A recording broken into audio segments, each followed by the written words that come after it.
Joe, why would Europe want to do that to us? Why would Europe want to take all of these things away from us? The reason that the Americans, for example, have for 12 years been pushing the European Union to open up its public services to its multinationals in the World Trade Organization talk. The European multinationals want the same thing because they want to be able, as of right, to go into health and education. But aren't those the multinationals that have created all the jobs here in Ireland? To suck out more profits, of course. Ireland, and this is the nonsense that foreign direct investment and multinationals will go if we vote against Lisbon. They made 34 billion euro profits in 2007 because of the hugely low corporation tax and the magnificently skilled Irish workers. That's why they will stay. That's why it's nonsense to say we'll have a flight of capital and we'll be isolated and all the rest of it. Well, I tell you what, we're going to talk about the economy. I want to talk about investment and jobs and the possible economic implications if we decide to vote no in the Lisbon Treaty referendum. We will discuss that with all our panellists when we come back after this short break. We are broadcasting from the Irish Times today. We have two panels on the yes and no sides in our Lisbon Treaty referendum debate. On the no side, we have Declan Ganley, we have Joe Higgins and Patricia McKenna, and on the yes side, we have Minister Micheal Martin and Marian Harkin and Michael O'Leary of RyanAir. Your texts are coming to 083 4100 102. One listener says both sides are making statements as fact. They can't both be correct. How can we find out the truth? Well, hopefully over the next hour and a bit, you will make up your mind as to who is telling the truth or not. Some more of your comments coming in. A listener says, could you please get Michael O'Leary to answer the question on getting his hands on Aer Lingus? He's avoided it twice by slagging off other people.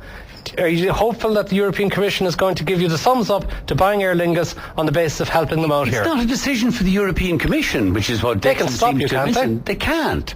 Look, it's who stopped you the last time? The Irish government and the trade unions, who between them control Aer Lingus and who are running it into the ground.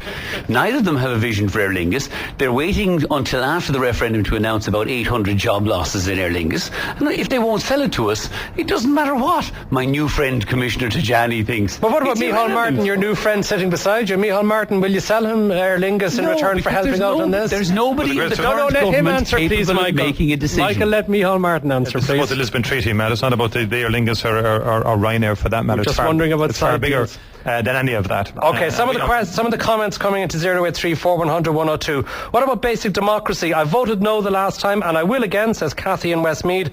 The government is insisting I vote again in a poorly drafted treaty. The same people who put together all the other poorly drafted treaties like Maastricht and Nice, where we lost our commissioner in the first place. I'm not anti-Europe.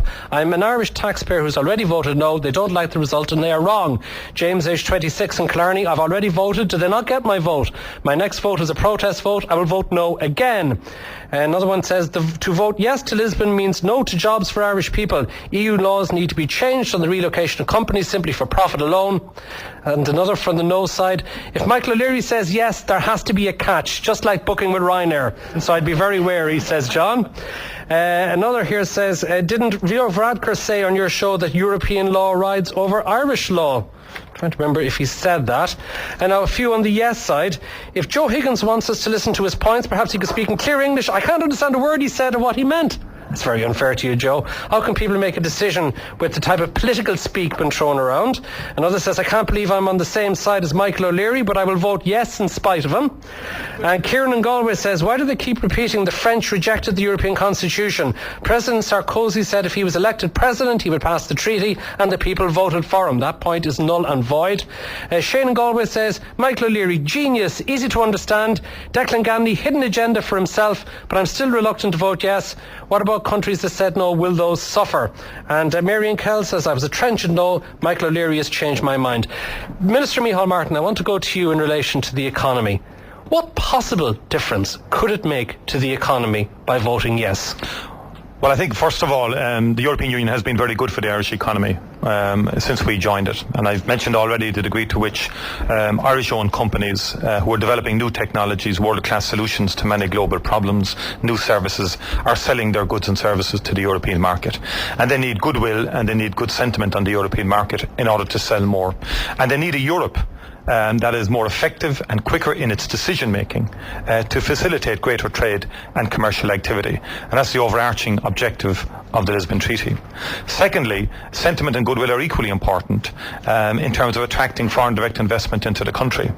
We have always said to multinational companies, and I've been involved in many negotiations with them and indeed in presenting the positive side of Ireland in terms of it being a good location for investment. We have said that locate in Ireland because it is the gateway to the European market.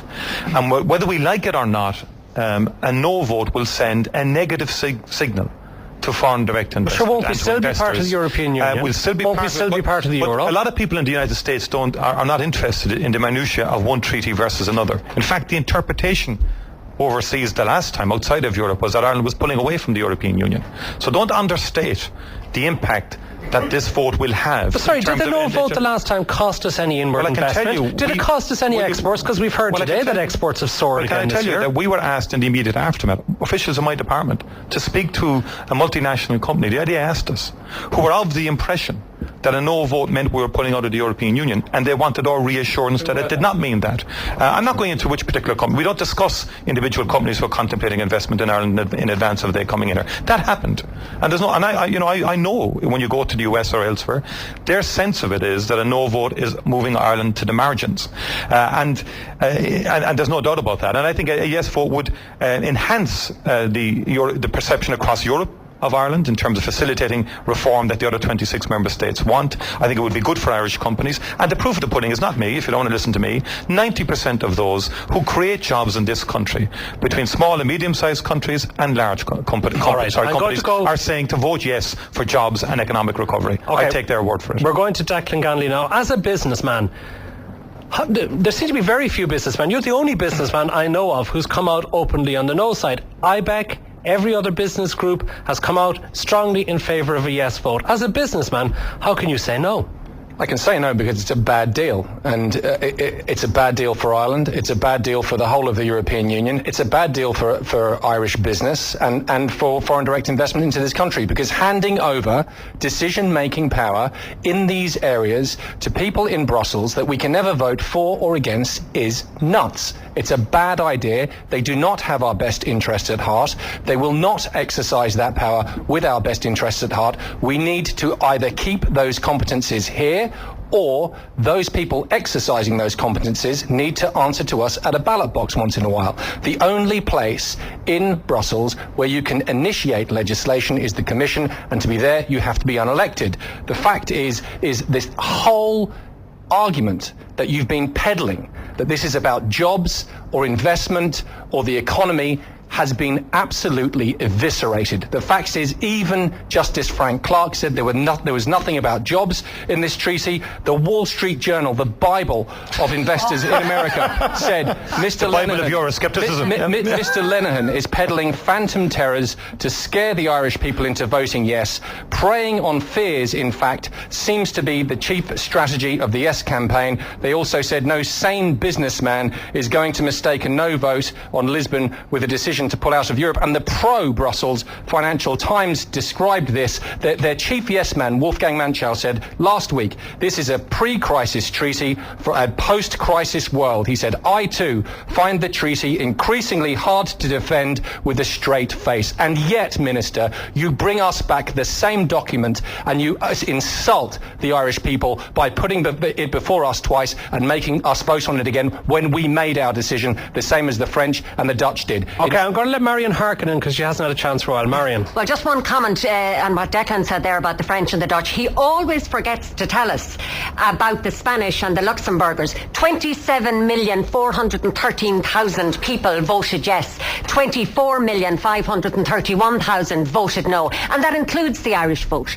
So therefore, more people who got an opportunity to vote voted yes. Okay, and briefly, Declan, because I want to go back to the economics. If we vote no, the people in Northern Ireland will get a vote, the people in Britain will get a vote, and perhaps many other people across Europe as well, and then we'll see how the numbers are. However, as we're discussing the economy, Spain did vote yes, unemployment skyrocketed, and investment collapsed. I want to go to Michael O'Leary. I want to go to Michael O'Leary as a businessman and all this.